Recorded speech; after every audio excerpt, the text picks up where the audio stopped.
Ask Anything Parking with Andrea.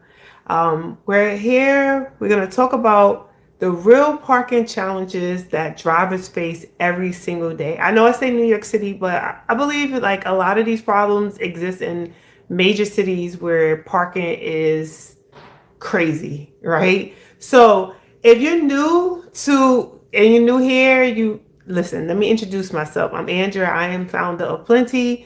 That is an on-demand parking platform that is designed to help drivers spend less time circling the blocks and more time actually getting where they need to go and doing things, besides looking for parking for 45 minutes to 60 minutes at a time. So, before we begin tonight's discussion, I just want to take a brief moment to acknowledge someone very close to me. A dear friend of mine lost her mother today.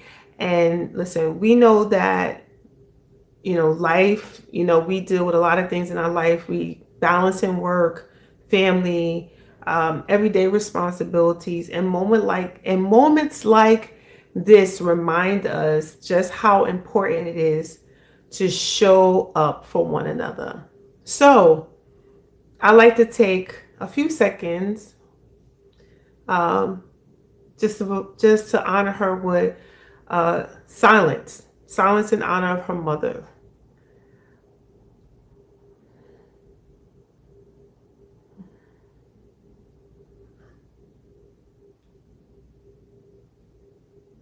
Okay, so thank you.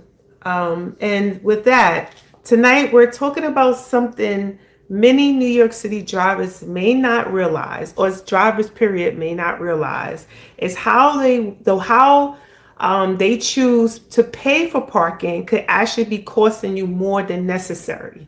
So many drivers overpay because parking. Let me take that back. Many drivers do not overpay because parking is too expensive. Some drivers don't overpay because parking is not expensive. They are overpaying because they're using the wrong type of parking for their lifestyle.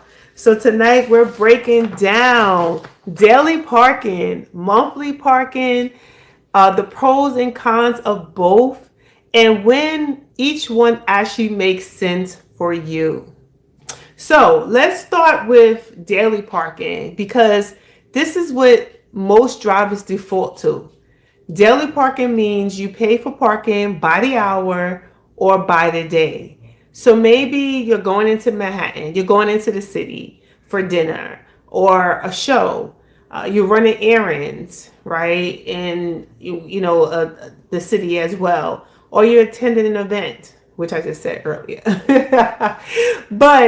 Or you're commuting into the city 1 or 2 days per week. Maybe you feel like, well, I'm going into the office only this one time a week, so I don't have to take the train, which I took today, and I was just not feeling the train, and I missed my car. But the snow, I took the train instead of driving my car, and I missed my car because it was a fire on the train track, and the traffic, it was like so many people on the train, and it was just a nightmare. But anyway, so going back to daily parking. So daily parking gives you flexibility, no commitment, pay as you go, convenience. You park when you need to, and you don't pay when you don't.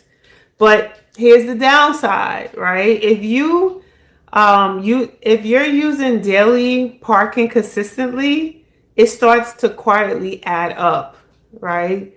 So let's say you're paying $35 per day. That's 5 days per week. That can be $175 a week, right? Which can actually add up to $700 per month.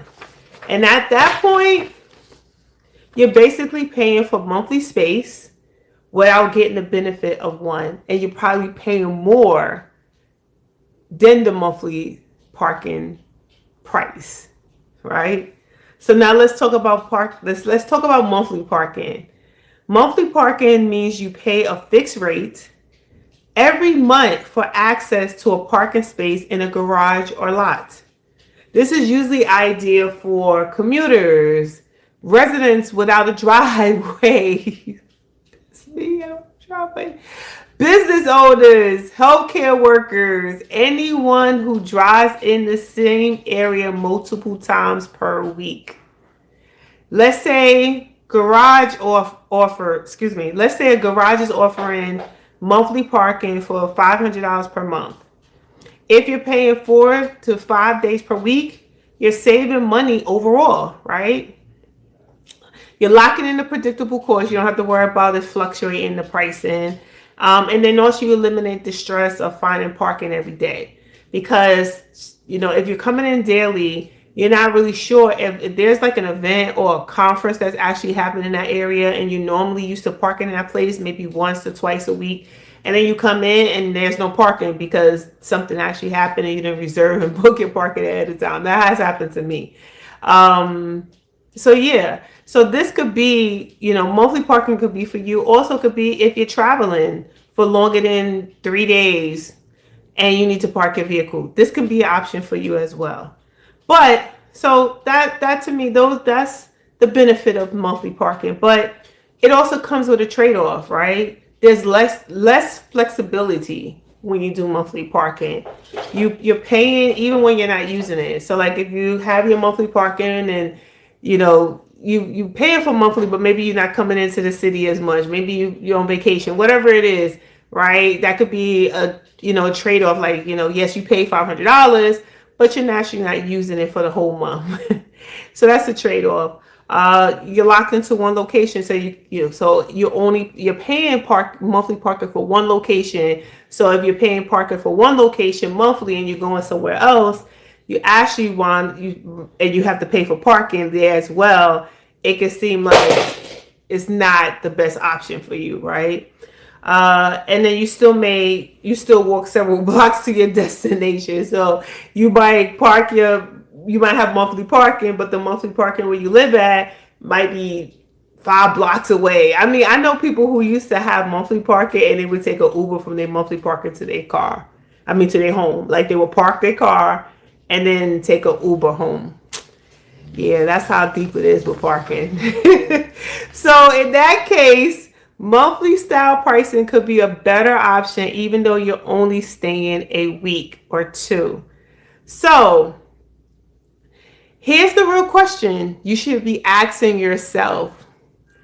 Not which parking is cheaper, but which parking option aligns with how often you actually drive, right? So ask yourself, how many days per week am I parking? Am I commuting consistently to the same location? Do I travel often?